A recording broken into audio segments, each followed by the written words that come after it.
lo anímico también está bastante tocado, porque ya hemos conocido a través de nuestros compañeros de Voz Populi que se encuentra en un momento muy delicado, muy grave y que apenas sale de casa desde aquel 19 de mayo cuando, ya saben, la policía entró en su despacho. Un expresidente del gobierno de España metido en su casa sin salir ni relacionarse, con una escolta que cada día pasa parte de lo que hace, de a quién ve y de a dónde va. Y en Moncloa, según el periódico que lo ha destapado, no están preocupados por su salud, están preocupados por lo que pueda decir. Poneros bien cómodos y preparaos, porque hoy os traigo el capítulo en el que toda la trama empieza a comerse a sí misma. Todos contra todos.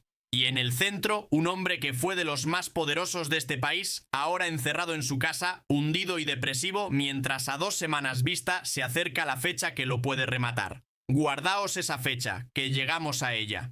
Antes hay mucho que contar y arranca con un guardia civil y un televisor. Y en España, el juez de la Audiencia Nacional, Santiago Pedraz, ha propuesto juzgar a un total de 16 personas, entre ellas la más destacada, el antiguo capitán de la Guardia Civil, Juan Sánchez Yepes, por su implicación en una trama criminal de fraude de hidrocarburos conocida como el caso Gaslow. Yepes, que formó parte del grupo de blanqueo de capitales de la Unidad Central Operativa de la UCO entre los años 2008 y 2022, fue asesor de María Gámez y afronta cargos por presuntos delitos de integración en organización criminal, cohecho y revelación de secretos, así como blanqueo de capitales. Las pesquisas conjuntas de la UCO y Asuntos Internos desvelan que el patrimonio neto del oficial experimentó un incremento exponencial del 134% en tan solo 4 años. Pasó de 251.000 euros en 2018 a más de 590.000 euros en el año 2022. Esa implicación directa de un miembro de élite del grupo de blanqueo de capitales de la UCO en una red criminal que altera profundamente el equilibrio de poder en la lucha contra el fraude fiscal. Informes detallados de Asuntos Internos y la UCO, a los que ha tenido acceso el diario ABC, revelan que el capitán Juan Sánchez Yepes medió ante un juez de la Audiencia Nacional para que, en este caso, recordemos, un investigado de la trama, Rodríguez Estepa, pudiera saltarse medidas cautelares o viajar a Alemania y Emiratos Árabes Unidos. Esos permisos fueron autorizados tras la intermediación de un tercero llamado Caramés, para quien Yepes realizaba consultas ilegales en bases de datos oficiales de la Guardia Civil. A cambio de esas operaciones y chivatazos, el oficial fue recompensado con tarjetas regalo prepago para sufragar sus gastos diarios, muebles o un televisor incluso valorado en más de 1.000 euros, el cual fue incautado por los agentes durante el registro de su vivienda en Yuncos, en Toledo. Lo habéis oído bien, familia. Un capitán de la Guardia Civil, y no uno cualquiera. Un hombre que estuvo entre los años 2008 y 2022 en el grupo de blanqueo de capitales de la UCO. Es decir, en la unidad de élite, que se dedica precisamente a perseguir el dinero sucio de la corrupción. La policía de la policía. Y según los informes de Asuntos Internos y de la propia UCO, a los que ha tenido acceso el diario ABC, este señor se dedicaba a lo contrario de lo que cobraba por hacer. El juez de la Audiencia Nacional, Santiago Pedraz, propone sentar en el banquillo a 16 personas en una trama de fraude de hidrocarburos, el llamado caso Gaslow.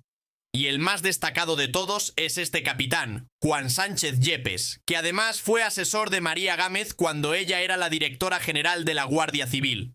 Fijaos qué nivel. Se le acusa, presuntamente, de integración en organización criminal, cohecho, revelación de secretos y blanqueo de capitales. Casi nada. ¿Y qué hacía, según la investigación? Pues agarraos. Mediaba ante un juez para que uno de los investigados de la trama, un tal Rodríguez Estepa, pudiera saltarse las medidas cautelares y viajar tranquilamente a Alemania y a Emiratos Árabes Unidos. Vamos, que ayudaba a que los imputados pudieran moverse por el mundo como si nada. Y además, según los informes, hacía consultas ilegales en las bases de datos oficiales de la Guardia Civil para pasar información. Chivatazos, para que nos entendamos. ¿Y a cambio de qué hacía todo esto un capitán de la unidad anticorrupción? Aquí viene lo mejor, porque es ridículo. A cambio de tarjetas, regalo prepago para pagarse los gastos del día a día. Muebles. Y un televisor. Un televisor valorado en más de 1.000 euros que la propia Guardia Civil le incautó cuando le registraron la casa en un pueblo de Toledo. ¡Qué vergüenza! Un miembro de la unidad que persigue el dinero negro de este país, presuntamente vendido por una tele y unas tarjetas de El Corte Inglés. Si os lo contara en una película, diríais que es demasiado gordo para ser verdad. Y esto, familia, no es un caso aislado que me haya sacado de la manga para empezar fuerte. Es la punta del iceberg de algo mucho más grande, porque toda esta gente que se suponía que tenía que vigilar a los corruptos, está cayendo. Uno detrás de otro. Y cuando empiezan a caer los que sujetaban la estructura, pasa una cosa muy concreta, que los de arriba empiezan a temblar. y el que más tiembla ahora mismo tiene nombre y apellidos. El testaferro de Zapatero estaría planteándose seriamente colaborar con la justicia y lo hace presionado, esta es la novedad, por su propia familia. El entorno de Julio Martínez y su nueva abogada le habrían convencido para negociar a cambio de cooperar en el caso. Sabíamos, llevábamos ya varias semanas especulando con eso, pero Pelayo Barro, compañero de The Objective, que firma esta información, la novedad, insisto, Pelayo, es que es la propia familia, ¿no?, la que le está convenciendo a Julio Martínez para que colabore con la justicia. Sí, muy buenos días. Pues efectivamente es la familia, es ese refugio en el que Julio Martínez, en un momento bastante complicado personal, un momento incluso de salud, hay que recordar que él intentó aplazar su comparecencia ante el Senado alegando que tenía pues graves problemas de salud, un problema psicológico, cerca de una depresión y bueno, pues han sido meses muy complicados y quien ha estado ahí, quien nos cuenta que ha estado ahí ha sido todo su entorno familiar. Tiene una familia bastante amplia, él no tiene hijos, pero sí tiene bastantes hermanos que le han apoyado y que le han estado aconsejando, han estado hablando bastante con él, nos dicen, y la línea de lo que le venían diciendo era precisamente que apartara cualquier bloqueo que mantuviera con la investigación, colaborar efectivamente con los investigadores y con la propia Fiscalía. Julio Martínez. Julito, para los amigos. El empresario alicantino que durante años fue el hombre de máxima confianza de Zapatero, el que le llevaba los asuntos, los contactos y los negocios. Ese hombre se sienta delante del juez Calama el próximo 21 de julio y según ha adelantado Antena 3 Noticias, basándose en el periódico The Objective, ha decidido colaborar con la justicia. Ha cambiado hasta de abogado para seguir el mismo camino que siguió Víctor de Aldama en el caso Koldo. Y aquí es donde tenéis que atar cabos, familia, porque el paralelismo es demoledor. ¿Os acordáis de Aldama? El comisionista que se pasó meses en la cárcel y que, cuando decidió hablar, cuando decidió cantar y dar nombres, salió a la calle con la condena suspendida. Colaboró, contó lo que sabía, señaló hacia arriba y el Supremo le premió dejándole fuera de prisión. Pues bien, un abogado de la acusación popular y un periodista lo dijeron el otro día en el programa El Cascabel de la cadena 13. Con estas mismas palabras, el próximo Aldama puede ser el que hunda a José Luis Rodríguez Zapatero. ¿Qué tipo de información podría aportar que fuera lo suficientemente importante para la Fiscalía como para que el socio de Zapatero, a cambio, obtuviera algún tipo de beneficio? La verdad es que es una declaración importantísima, o la más importante, ¿no? Porque si es verdad que tenía esa relevancia la del expresidente del gobierno, la de Julio Martínez es total por todos esos datos que van a ser hechos determinantes a la hora ya no solo de determinar los tipos penales por los cuales se puede imputar a cada uno de las personas que están procesadas, desde Rodríguez Zapatero hasta el propio Julio Martínez, y qué penas de prisión se les pueden finalmente estar solicitando por parte del Ministerio Fiscal y de las acusaciones populares, pero es que esos datos van a ser muy reveladores porque es quien realmente va a poner luz a todos esos indicios que de momento se tienen de hechos delictivos que son gravísimos, porque todo aquello que está ahora mismo puesto encima de la mesa, como en este caso del expresidente del gobierno, Rodríguez Zapatero, como líder de una organización criminal, pues es él el que va a tener que decir el por qué, es decir, con quién se negociaba, dónde se negociaba, bajo qué términos, bajo qué comisiones, todo eso es lo que se va a poder arrojar luz y como muy bien ha seguido también la noticia que ha publicado The Objective, pues yo creo que va a ir ligada seguramente a un intento de acuerdo con la Fiscalía que en la medida de lo posible aminore o rebaje esa pena definitiva. Pensadlo. Julito lo sabe todo. Julito conoce los números, los movimientos, los nombres, las estructuras. Julito era el que ejecutaba, según la investigación. Y si Julito se sienta delante del juez y decide cantar la traviata para salvarse él, como hizo Aldama, la posición de Zapatero se queda temblando. Por eso, familia, cobra tanto sentido lo que os contaba al principio. Por eso Moncloa vigila a Zapatero. Por eso están pendientes de cada movimiento del expresidente. Porque saben que el 21 de julio está a la vuelta de la esquina y que lo que salga de la boca de Julito puede marcar el destino de mucha gente. Y mientras tanto, ¿cómo está Zapatero? Pues como os decía en la apertura, según ha publicado el diario Voz Populi en una exclusiva, el expresidente está, y cito, en un estado anímico propio de alguien superado por los acontecimientos, incapaz de asimilarlos. Lleva desde que le imputaron el 19 de mayo prácticamente recluido en su domicilio. Ha dejado hasta de salir a correr, que era una de sus costumbres de siempre. Y su escolta, que se la paga el Ministerio del Interior, informa a diario a Moncloa de su rutina, de las pocas visitas que recibe, de todos y cada uno de sus movimientos. Hay un detalle en esa noticia que a mí me parece de traca y que retrata el nivel de todo esto. El día que la policía fue a notificarle la imputación, el escolta de Zapatero, que también es policía, les sugirió a los agentes que le dieran a él la notificación, que ya se la entregaría él en mano al expresidente. Y los agentes de la UDEF tuvieron que explicarle, con cierta perplejidad, que una imputación no se entrega como quien deja un paquete de Amazon en la portería, que eso hay que dárselo en persona al interesado. Hasta para notificarle que está imputado hubo movimientos raros. Y aquí, amigos míos, es donde la cosa se pone todavía más interesante, porque esto ya no va solo del PSOE. Esto va de que, cuando la trama empieza a hundirse, todo el mundo saca las uñas y amenaza con arrastrar a quien haga falta. Que nadie se salve solo. Esto se está convirtiendo literalmente en los Juegos del Hambre. Aquí no va a quedar ni el apuntador. Resulta que la abogada de Koldo García, una letrada llamada Leticia de la Hoz, habría protagonizado una escena de las que hay que escuchar para creerlas. Según ha publicado El Confidencial en exclusiva, esta abogada, en plena sede del Tribunal Supremo, delante de numerosos testigos, se dirigió al abogado del Partido Popular y le vino a decir que ella tenía información comprometida sobre Génova, sobre el PP, y le soltó una pregunta que suena a amenaza en toda regla. ¿Qué vais a hacer? Así, tal cual. ¿Qué vais a hacer? Traducido, familia. Cuidado conmigo, que yo también tengo cosas que contar, y no solo del PSOE. Aquí está todo el mundo pringado hasta el cuello. Si es que son todos iguales. Dejaros de tonterías de la izquierda o la derecha. Todos la misma basura. Esta abogada está citada a declarar el próximo 14 de julio precisamente por su presunta implicación en maniobras de obstrucción a la justicia dentro de la trama de las cloacas. Y ojo, que yo aquí no os digo que el PP esté metido en nada, porque eso no lo dice ningún auto todavía. De momento todo es presuntamente, pero ya te digo yo a ti que cuando el río suena, agua lleva. Os cuento lo que ha publicado El Confidencial, que una abogada, presuntamente, amenazó con tirar de la manta y salpicar también a la derecha, porque este es el nivel de nervios que hay ahora mismo, todos amenazando a todos.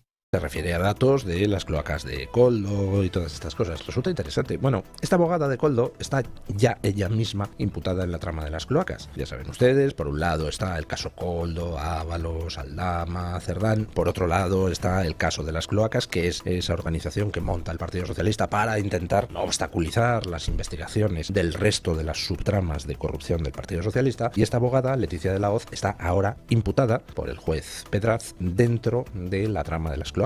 Es decir, la acusa de presuntamente haber colaborado en tratar de pervertir el funcionamiento de la justicia a base de amenazas, sobornos, extorsiones, chantajes contra jueces, contra fiscales, contra miembros de la Guardia Civil. Bueno, pues resulta que esta abogada, que ahora está imputada en la trama de las cloacas, en la otra trama, la de Koldo, donde representaba a Koldo, tuvo un intercambio de palabras con el abogado que representaba al PP en un pasillo del Tribunal Supremo. Y dice El Confidencial que la abogada, al borde del llanto, le dijo que tenemos información, refiriéndose, supongo, a su defendido, a Koldo, que tenemos información que implica a Génova, que implica al PP en este tema.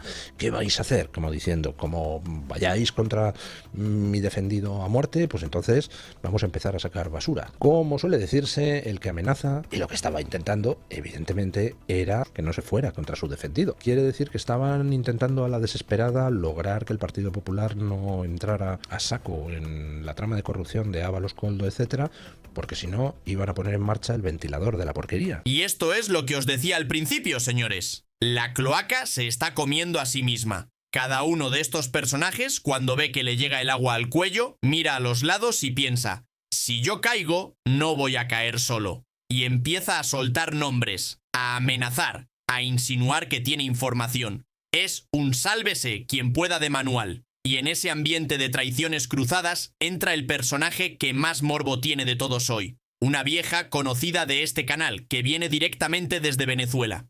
Delcy Rodríguez se va a querellar en España contra Aldama sobre el caso de PDVSA y además con Baltasar Garzón como abogado para llevar al caso. En este momento contamos con el portavoz de Víctor de Aldama, Ramón Bermejo. Ramón, muy buenas, bienvenidas a Diario Televisión. ¿Cómo habéis recibido esta noticia? Pues no con tanta estupefacción ni sorpresa. Yo creo que a tenor de cómo son los movimientos de Moncloa y posiblemente esas injerencias de carácter político, esto es un tema que va a tener poco recorrido por dos motivos. Y os explico por qué. Más que nada por un hecho. Está bien que la querella por injurias pueda manifestarse a tal respecto, pero también tenemos en cuenta que hay una cuestión de una pieza en el juzgado de la Audiencia Nacional de Ismael Moreno, que es secreta, que hace alusión evidentemente al contenido de ese sobre, que además está dentro de la trama de la supuesta financiación del Partido Socialista y que directamente la presidenta de Venezuela pues tendría que dar alguna explicación, dado que ya era la emisora de ese sobre. Hasta ahí bien. Que se querelle por injurias contra Víctor de Aldama, que lleve la representación Baltasar Garzón, un magistrado que a la sazón fue despojado de su cargo porque fue condenado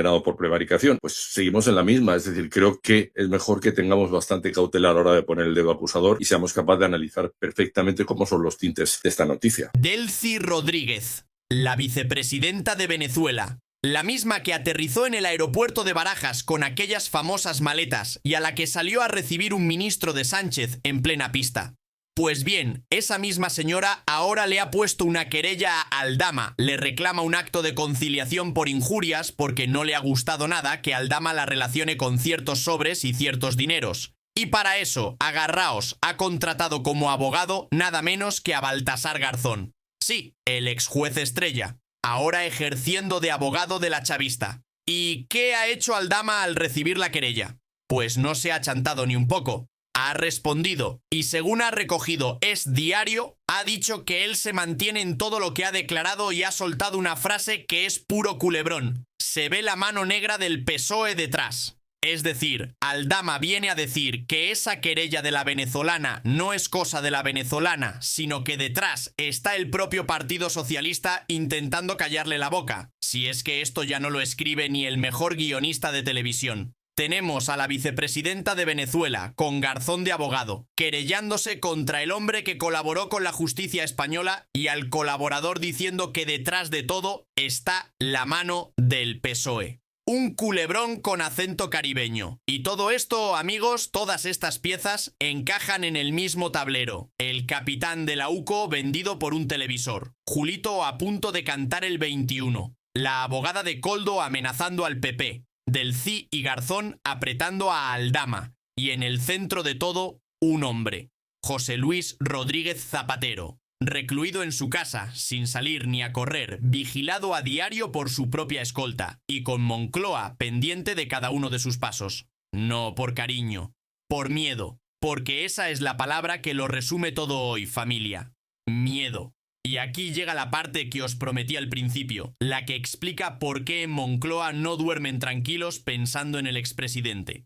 Lo que yo no me esperaba son noticias como un amplio reportaje que nos presenta Vox Populi explicando las señales del derrumbe de Zapatero. Zapatero está ahora mismo en una situación de auténtico ataque de nervios continuado. Explican, pues desde que se le dio la citación se puso a temblar, esto hay testigos que lo recogen, estaba muy, pero que muy asustado a todo lo que está haciendo ahora desde el gobierno, Sánchez y la Moncloa en general, de supervisar y de controlar que no se hunda, que no cante. La situación es para este hombre acostumbrado a hacer y deshacer todo lo que le ha dado la gana, verse ahora en esta situación, pues parece ser que le está afectando anímicamente una barbaridad. Y esa barbaridad pues se manifiesta de esta manera. De hecho, como les digo, está lo que podríamos decir preso en su propia casa. Lo que preocupa en Moncloa, según cuenta Voz Populi, no es que Zapatero esté triste, es lo que un hombre en ese estado, hundido, acorralado, que se siente traicionado y abandonado, podría llegar a decir en un mal momento. Porque Zapatero sabe cosas, familia, sabe muchas cosas. De Venezuela, de operaciones internacionales, de nombres, de gestiones que se han hecho durante años. Y un hombre que se siente solo y superado es un hombre imprevisible. Por eso el marcaje, por eso el parte diario, por eso los nervios. Y hay un detalle final que retrata la situación mejor que nada. Los propios expertos jurídicos que consulta el periódico dejan caer que, en alguien tan superado por la situación, hasta podría aumentar el riesgo de fuga. Un expresidente del gobierno de España del que se habla, aunque sea de refilón, de riesgo de fuga. ¿A dónde hemos llegado, familia? ¿A dónde hemos llegado? Recapitulemos, que hoy el capítulo ha dado para mucho. Un capitán de la unidad anticorrupción de la UCO, presuntamente vendido por un televisor y unas tarjetas regalo para facilitar huidas de imputados. Julio Martínez, el hombre de máxima confianza de Zapatero, a punto de sentarse ante el juez el 21 de julio y de cantar como cantó Aldama. La abogada de Koldo amenazando en pleno Tribunal Supremo con salpicar también al PP. Delcy Rodríguez con Garzón de abogado, apretando a Aldama, y Aldama respondiendo que detrás está la mano negra del PSOE. Y en el centro de todo, un Zapatero hundido, recluido, vigilado por los suyos que temen lo que pueda decir. La trama entera comiéndose a sí misma. Os dejo dos preguntas, y hoy me interesa de verdad lo que pensáis. La primera. ¿Creéis que Julito va a cantar de verdad el 21 de julio o le entrará el miedo en el último momento? Y la segunda, ¿pensáis que Zapatero va a aguantar callado o que al final, viéndose solo, va a acabar tirando de la manta y llevándose a mucha gente por delante? Contádmelo aquí abajo, que os leo a todos. Aquí no tenemos amo, familia. Aquí no hay carné de ningún partido que nos frene. Se llame Zapatero, se llame Sánchez, se llame Koldo o se llame como se llame, si hay un juez y hay un auto de por medio, en este canal se cuenta. Y esto huele muy mal desde hace mucho tiempo, y cada semana que pasa la cosa va a peor. Si te ha indignado lo de hoy tanto como a mí, quédate en la familia de ¡qué vergüenza! Que esto no ha hecho más que empezar. Y no te vayas muy lejos, porque el 21 de julio, cuando Julito se siente delante del juez, aquí lo vamos a contar con todo lujo de detalles. Ese va a ser un capítulo grande. Cuídense, familia.